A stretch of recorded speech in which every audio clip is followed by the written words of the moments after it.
तब आपको चमत्कार भी दिखेगा, धर्म की शक्ति को भी आपको मालूम चल जाएगा और आप ऐसा कर पाओगे कि सच में एक चारों दिशा में एक ऑरा काम करता है।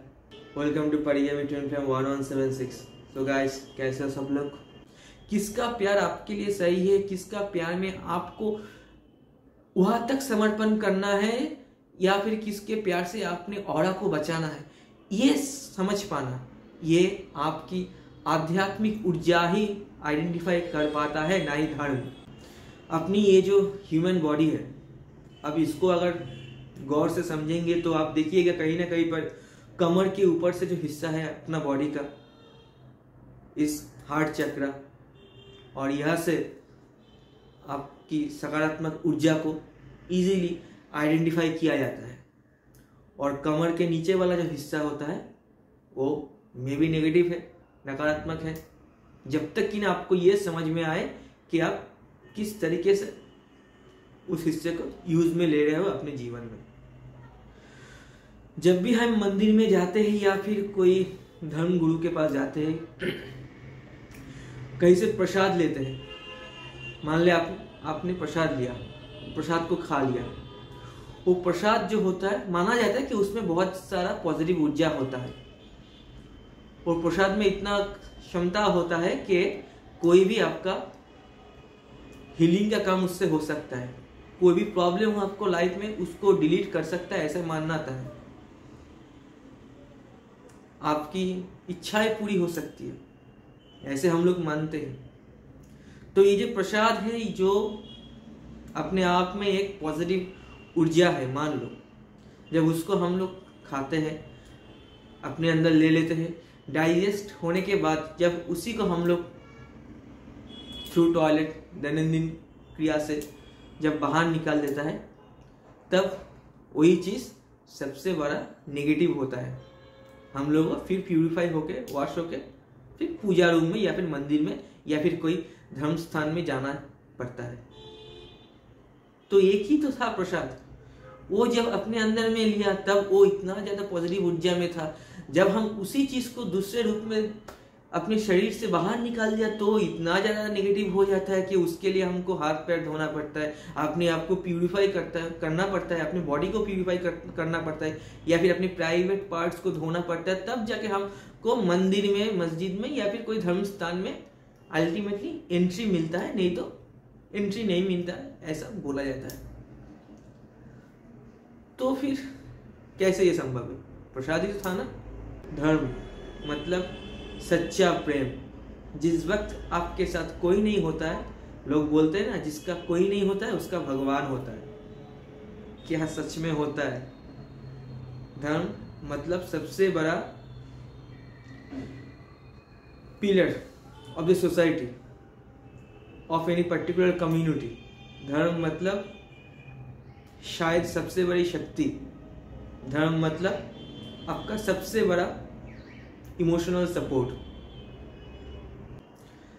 स्पिरिचुअलिज्म मतलब आध्यात्मिकता, जिसका मतलब मैं कहाँ तक कर सकता हूँ, क्या मुझसे सबसे बेहतरीन रूप से हो सकता है, क्या मेरी क्षमता है, क्या शक्ति मुझ में है और क्या सच्चाई है मेरी अपने आप की, क्या मेरा सेल्फ कॉन्फिडेंस है, क्या मुझ में स्पेशल स्किल है, क्या मुझ में खासियत है और मेरी पहुंच अल्टीमेटली कहाँ तक है।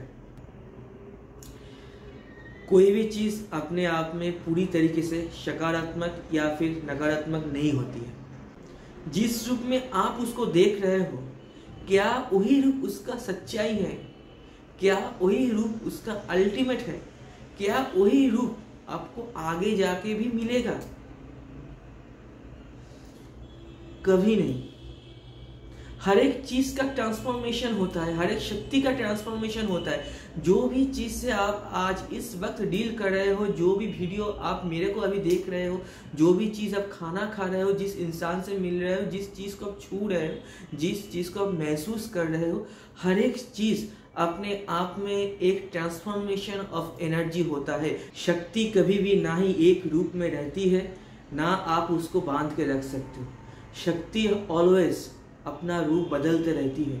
जैसे शक्ति को आप अपने अंदर में लेते हो, तो जैसे जिस रूप में आप उसको लेते हो, शायद वही भाव आपसे भी बाहर आता है, या फिर उसी तरीके के काम आप आगे करते रहते हो। आप बहुत ज़्यादा दुखी हो जाते हो जब आपके साथ में कोई नहीं रहता है, आप अपने आप को पूरा लेके उस शक्ति के सामने समर्पित कर देते हो।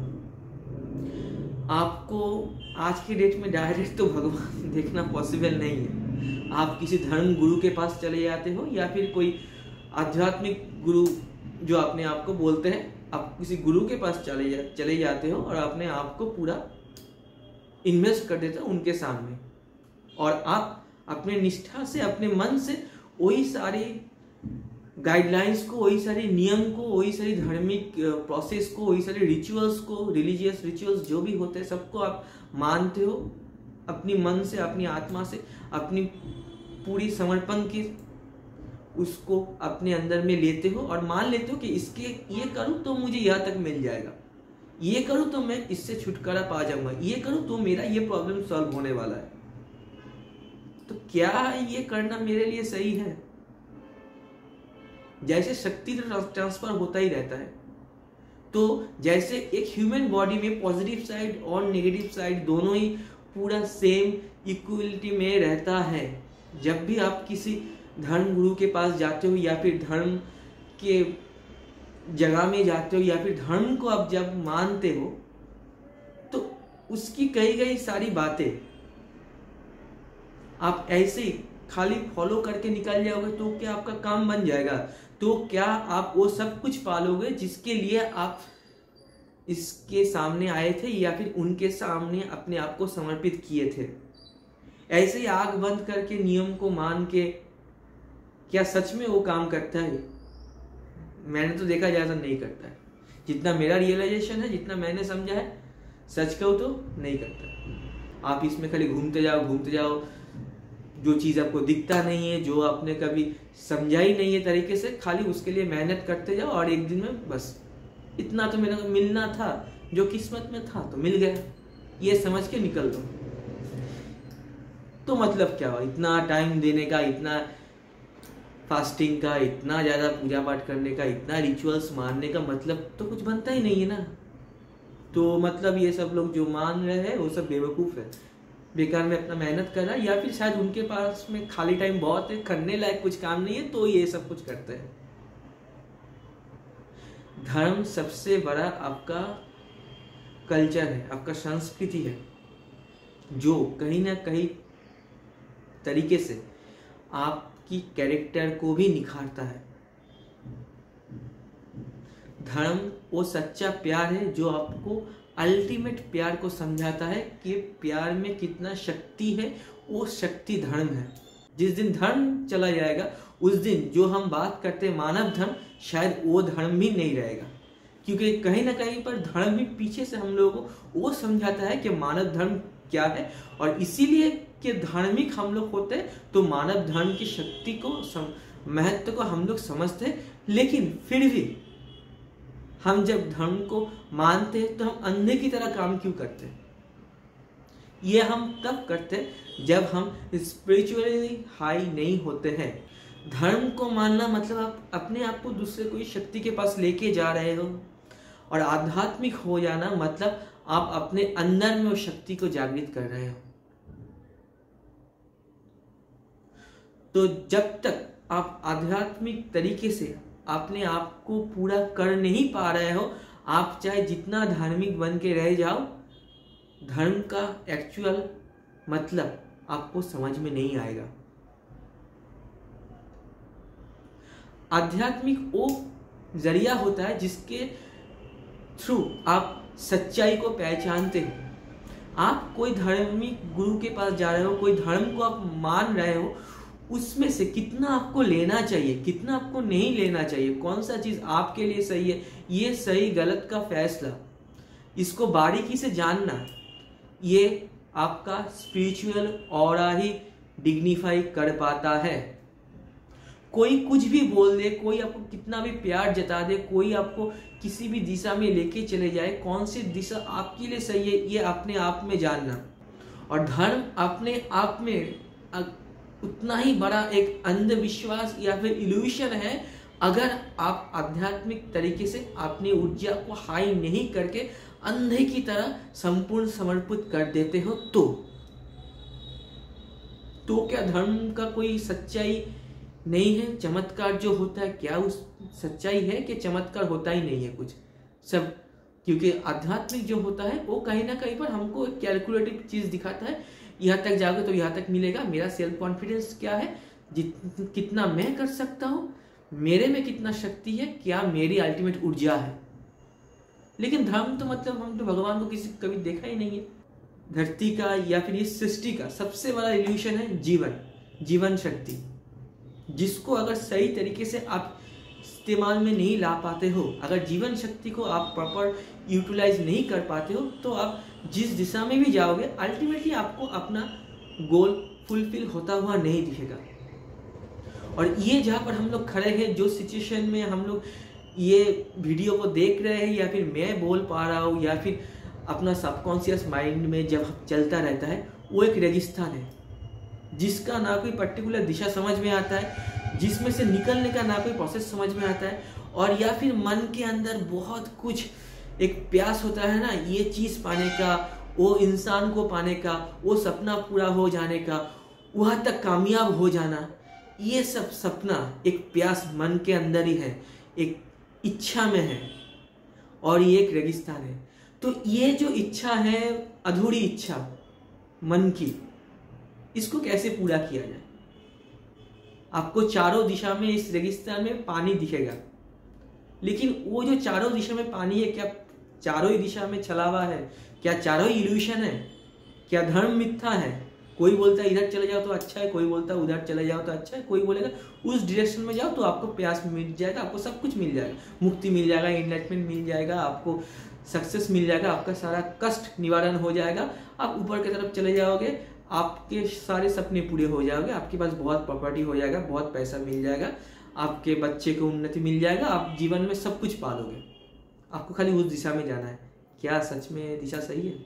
चारों दिशा में पानी दिख रहा है मेरे को, अभी हम रेगिस्तान में हैं, ईस्ट है, वेस्ट है, नॉर्थ है, साउथ है। तो मेरे को ईस्ट की तरफ जाना है कि साउथ की तरफ, कि नॉर्थ की वेस्ट? तो ये चारों दिशा में से कोई एक ही जगह में पानी है, और बाकी तीनों दिशा में मरीचिका है। मरीचिका का मतलब समझते हो ना आप? दूर से रेगिस्तान में जहाँ पर लगता है कि पानी है, और जब आप थक के हार के वहां तक पहुंच जाते हो और ज्यादा थकावट आपको महसूस होता है, तब आपको दिखता है कि यहाँ पर तो पानी है ही नहीं। हम जिसको पानी समझ के, जहाँ से मेरा प्यास बुझेगा ये समझ के यहाँ तक भाग के आया, यहाँ पर आने के बाद मैं तो और ज़्यादा परेशान हो गया, मेरा एनर्जी और ज़्यादा ड्रेन हो गया, मैं और ज़्यादा नीचे चला गया, लेकिन मेरा तो प्यास बुझा नहीं, तो मैं फंस गया, मैं इल्यूशन में फंस गया। एक भूलभुलैया भयंकर है। तो तीनों दिशा में इल्यूशन है, किसी एक दिशा में पानी है। तो चारों दिशा में से कौन सा वो दिशा है जहाँ पर सच में आपको पानी मिलेगा, और वो दिशा तक किस किस प्रोसीडियर में आप जाते हो, कौन सा रास्ते से आप जाते हो, तो आपका रास्ता भी आसान हो जाएगा। ये सच्चाई आपको समझाता है आध्यात्मिकता, मतलब spiritualism. Through complete meditation, through complete chakras healing, through complete self realization, अपने आप की ऊर्जा को एक्टिवेट करना, उसी के जरिए जब आप धर्म के रास्ते में चलते हो, तो सच मानो धर्म से बड़ा ना कोई चमत्कार है। अगर आप सच में उसको मानते हो और आप आंख बंद करके गुलाम की तरह अपने आप को सिर्फ समर्पित नहीं करते हो, आप वो चीज को समझते हो, तब आपको दिखेगा कि धर्म में सच्चाई है और ये सच में काम करता है। सर, ये सच बात है कि जब आपके साथ कोई भी नहीं रहता है, तब सच में भगवान रहते हैं, काम करता है, दिखता है। तो वो समझ अपने आप में लाने के लिए आपने ऊर्जा में और ज्यादा काम करना पड़ेगा। आपने आप को अपने अंदर एक्सेलेंसी में लेके जाना पड़ेगा, और ये एक्सेलेंसी जो होता है, ऑरा का एक्सेलेंसी, पर्सनालिटी का एक्सेलेंसी, कॉन्फिडेंस लेवल का एक्सेलेंसी, सोच का एक्सेलेंसी, पॉजिटिव थिंकिंग पैटर्न का एक्सेलेंसी, ये सब कुछ आपको सिर्फ स्पिरिचुअलिटी से ही आने वाला है, ना ही धर्म से। धर्म को कोई भी मान सकता है, धर्म को एक छोटा बच्चा भी मान सकता है। ये करो तो वो मिलेगा, इस वक्त खाना है, वो वक्त नहीं खाना है, यहाँ तक खाना है, इसके बाद ये प्रोसेस मेंटेन करना है, तो शायद मेरे को मिल जाएगा, मिला तो ठीक, नहीं मिला तो भाई ये तो मेरे किस्मत में था ही नहीं। लेकिन स्पिरिचुअलिटी को मेंटेन करना बहुत बड़ा एक सेल्फ डिसिप्लिन है। इसको हर दिन स्पिरिचुअलिटी में प्रैक्टिस करना एक बहुत बड़ा आत्म संयम का काम है। स्पिरिचुअलिटी अपने आप में कितना बड़ा शक्ति है, ये उस वक्त आपको समझ में आ जाएगा जब आप स्पिरिचुअली हाई हो जाओगे, जब आध्यात्मिकता आपके अंदर चरम में होगा और आप सच में हर एक इंद्रिय को अपने वश में कर पाओगे। आपका मन हर एक चीज को छोड़ देगा, इमोशन को डिलीट कर देगा अपने अंदर से, और आपका इंद्रिय आपको नहीं चलाएगा। आप अपने इंद्रियों को इंस्ट्रक्ट करोगे, यहाँ पर मुझे यहाँ तक रिएक्ट करना है, यहाँ पर मेरे को इस चीज में काम करना है, यहाँ पर मेरे लिए ये सच्चाई है, इसको मेरे को अपने अंदर में लेना ही नहीं है, इसको मेरे छूना भी नहीं है, इसको मेरे सोचना भी नहीं है, ना ही इसके बारे में मेरे को कुछ देखना भी है। ये जो सेल्फ कंट्रोल, ये जो आत्म संयम, ये जो सच्चाई, ये सच्चाई आपको स्पिरिचुअलिज्म, सेल्फ रियलाइजेशन, इसी से आता है। जब तक आप स्पिरिचुअली हाई हो नहीं पाओगे, तब तक आप धर्म को समझ नहीं पाओगे, और जिस वक्त आप स्पिरिचुअली हाई हो जाओगे, तब आपको समझ में आ जाएगा कि हाँ, मैं आध्यात्मिक रूप से बहुत ऊपर में हूँ, और ये मेरा सर्वोच्च रूप है, और इस रूप से मैं वो शक्ति जो मेरे को दिखता नहीं है, लेकिन मैंने कभी सुना था धर्म ग्रंथों में, या फिर मैंने वो अपने माँ बाप से या फिर परंपरा से मानते आया हूँ कि हाँ, कहीं पर भगवान है। हाँ, मैं आध्यात्मिक रूप से आज चरम में हूँ, मैं वो सर्वोच्च सीमा को पा लिया हूँ, वो शिखर को मैं छू के आया हूँ, तो मुझे मालूम है हाँ, सच में वो शक्ति है, और वो शक्ति चमत्कार है, चमत्कारी रूप से वो हर वक्त मेरे लिए काम कर रहा है। तो मुझे आध्यात्मिक होना पड़ेगा, तो मुझे स्पिरिचुअली हाई पहले करना पड़ेगा, और अगर मैं स्पिरिचुअली अपने आप को पूरी तरीके से कंप्लीट कर पाया, तो मैं चाहे धर्म को मानूं या फिर ना मानूं, मैं अपने आप में सक्षम, किसी भी चैलेंज को ओवरकम करके अपने लक्ष्य को हासिल कर लेना। सेल्फ ऑरा हीलिंग में, मेडिटेशन में, सेल्फ रियलाइजेशन में और सच्चाई में बहुत बड़ा काम करना पड़ेगा। अंधा होके मैं कुछ भी काम कर जाऊं, भगवान तो सब माफ कर लेगा। अपने आप को माफ मत करो, अपने आप की सच्चाई को मत छुपाओ। वो माफ करेगा कि नहीं करेगा ये तो आपको मालूम नहीं, आप खाली मान रहे हो। थोड़ी ना आपके सामने भगवान आके बोल रहा है मैंने माफ कर दिया, तो फिर आपको क्यों लगता है कि उन्होंने माफ कर दिया। हाँ, मैंने अपने आप को हील कर चुका है, मुझे मालूम है मैं अपने आप में पूरा हूँ। हाँ, मेरा हर एक चक्रास में पूरा बैलेंस है, मेरा ना कोई नेगेटिव फीडबैक है, और मैं अपने आप में पूरी कॉन्फिडेंस के साथ, पूरी एक्सीलेंस के साथ अपने गोल की तरफ जा रहा हूँ। हाँ, अब मैं पूरा हूँ। ये होता है स्पिरिचुअली हाई ऑरा। तब सच में वो शक्ति आपको माफ कर दिया। माफ करने वाला, नेगेटिविटी को डिलीट करने वाला, पॉजिटिव लक्ष्य की तरफ सक्सेस मिल पाना अल्टीमेटली आपको ही करना है। अपने आप से वो आएगा, और जिस वक्त अपने आप में वो आ जाएगा, और जिसका कोई नहीं होता है, सच में उसके लिए भगवान होता है। क्योंकि जब वो इंसान समझता है कि मैं अपने लिए ही सब कुछ हूँ, उसी के लिए सिर्फ भगवान सच में होता है। Thank you.